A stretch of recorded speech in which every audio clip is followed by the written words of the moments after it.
Think about Do this. you have the film clip, Joe? I'd like him to relive Yeah. what happened in There's Vegas. no reason to show that It's again. very scintillating. Very scintillating moment. Yeah. It was, bro, if you would have shown up, if you would have surprise shown up, you would have gotten to see CM Punk reaction because nobody expected you to go. Yeah. You should have just gone out and left. The CM Punk reaction or the did you see what I posted on? Okay, because I watched the Punk promo again, right? Right. And the Punk promo. What are you watching? No, What the game? golf. I got it 60. I got to get Golf? 60 to 1. Yeah, I got to get here Come on, 60 dude. Really? Bro, this guy. I got $20 in this guy at 60 to 1. And he's leading with one hole left. Well, what do you want me to do here? You know, Tony Finau. He's got a one-shot lead on John Rahm. Well, you make up your mind. You either do the show or I'm be doing a the show. professional and I watch can do. golf. I can micromanage. You can multitask. Absolutely. So I don't like the fact you're looking away while we're talking. But go ahead. Okay, so I watched Punk, and I watched it again. Right. Great. It was a great I'm not going to say manufactured, but they set it up great. You know, put him in his hometown. Let's get a bunch of people that hadn't been. He's been away for 7 years. He's you know, we talk about like pro wrestling has a niche audience. Punk had a niche. I won't say a niche audience, but Punk had an audience. Okay, he had there were Punk fans.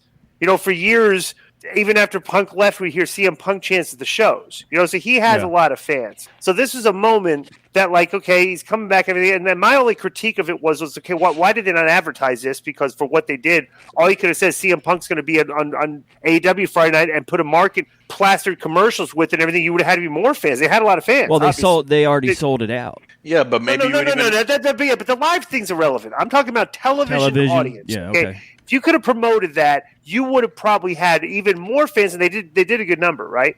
Which you knew you would. They would. Okay? Yeah, it was you heard from people. Everybody was saying, my friends haven't watched it a while. They're going to watch it, something like that, right? So I watched it once, and then I watched it again, right? And it was a great. You just because I'm a fan of crowd pops.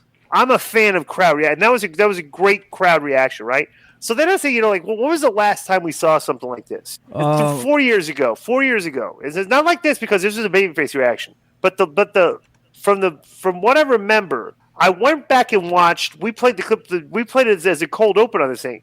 I went back and watched the Roman Reigns promo, if you want to call it that, the night after he beat the Undertaker. Oh yeah, that was brutal. Where he just, watch these back to back. It's just an encapsulation of when you have a full arena, and this is hard to do these days because it's hard to film. We had COVID and everything, but wrestling isn't big giant audiences anymore and stuff. They have 4,000, 5,000 people.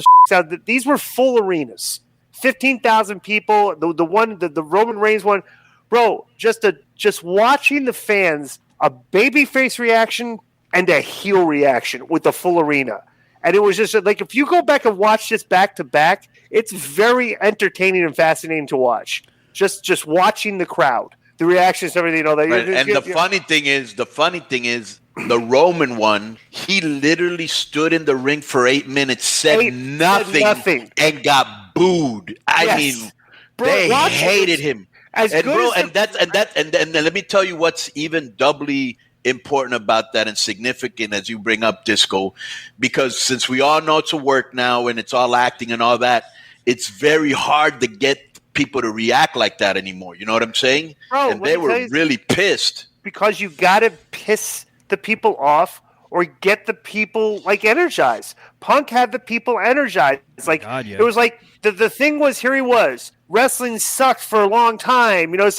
Punk is back in his home crowd, and the fans were like, yes, wrestling's back, back. The same thing was the equal crowd reaction for heel. Roman was a babyface getting pushed down the fans' throats, and they could not stand the fact the company was doing that, and they reacted heelishly, almost identical to the way the crowd reacted to the Punk babyface. And it shows you. And I'm not going to say whatever, but to put myself over. But when you sounds like you are. No. But when you check the boxes of what aggravates people, and you go out and perform in front of a live crowd, you can get that reaction. Right, and let me say this because the thing is, I went to the FSW arena this weekend, and I wrestled from the GCW fans. Bro, it was it wasn't solar heat, but you could tell these people didn't like me as a person. I watched it, yeah. Because of what they say. So it's like, and they react like that. So that's like, it's funny if you can now when you interacted with them, what did they say after the match? Were they? I just left. I was an Effie kid. Yeah, bro. I'll admit, I had no idea. I had nothing. This Effie guy, right? I had no clue. He does the big gay brunch. Like he has like gay. Yeah. He's a gay guy. 100%. You guys are dating. Whoa. No. But he's like an old. He's back there. He's backstage smoking cigarettes. Old school. Yeah, right. Easy with this guy, right? He's what we're right. But the funny thing is, right, because young cats don't smoke anymore. He's not young. He's not young. Oh, he isn't. All right. Not like the young 20. I mean, I don't know how young he is, but he's not like a young guy. He's right. But bro, I gotta admit, he cut a great promo on me. Mm-hmm. Like I cut a promo on the fans, and he could, hey, let me get the microphone. The guy could talk. I was like, what did he say? Like, he would say, people pay to see me. People pay to sit through you to see Hogan. Yeah. Right. So he had some good lines in his promo. Right. Like he could cuss too because it's GCW. But I was impressed at the character. That's good. Like, I like when guys take the time. And I like stuff like that. So yeah, we had a good match. He works like a what do you call it? Like a shooter, kind of. No. What do you call the guys in the lucha? The gay Exoticos. Exoticos. Gotcha. He does did a couple like the Exotico spots. Right. Like we do a spot at leapfrog, like tackle, drop down, leapfrog, and when I'm coming back, when he did the leapfrog, he dropped down to his knees. So when I'm coming back, I stop in front of him, and his head is right at my groin. Yeah. Right. I'm like, whoa, so I go to hit him, and he headbutts me in the groin. I sell my balls. Yeah. I sell the nut shot. Right? So you have like entertaining spots and stuff. Yeah. Right. So yeah. He had Disco in the corner for what was going to be the 10 punches, and he did gyrate in his face. Right. He did like gyrated in my face, and everything. So I shove him off. So it's like So it's whatever. What did you think of the comment? How'd you interact with KG? Did you say hello to him? Oh, fine. Yeah, absolutely. Me and KG have always gotten along. Yeah.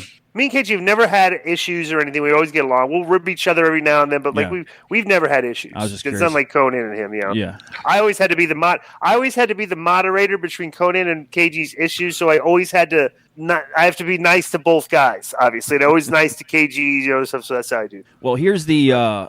This is from the Nerd. This was live at the Nerd opening up. Why are we playing this? Do you? I just want to. This is just something I thought you might be interested in seeing. Yeah. And we're gonna relive the moment. Rather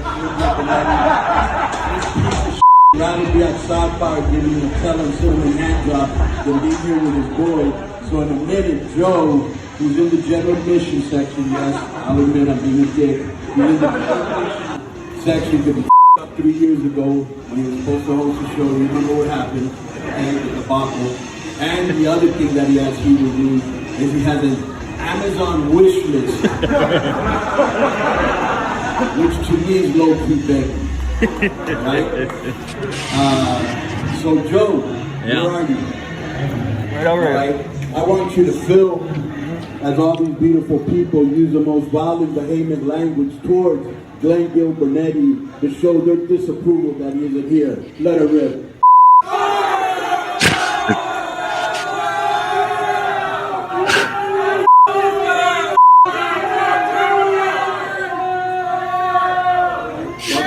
Suck it. That's just a little reminder for you not showing up. You know what?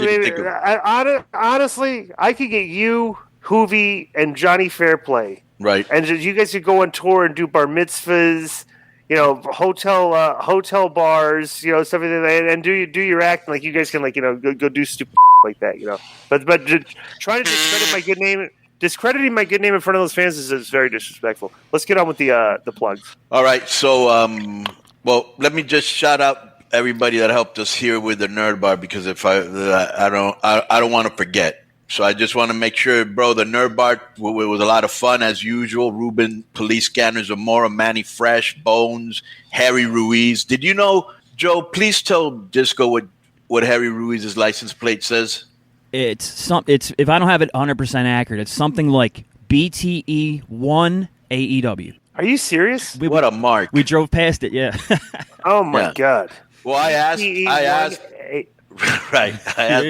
How long and how much did you ejaculate when CM Punk came out? Yeah. Nothing.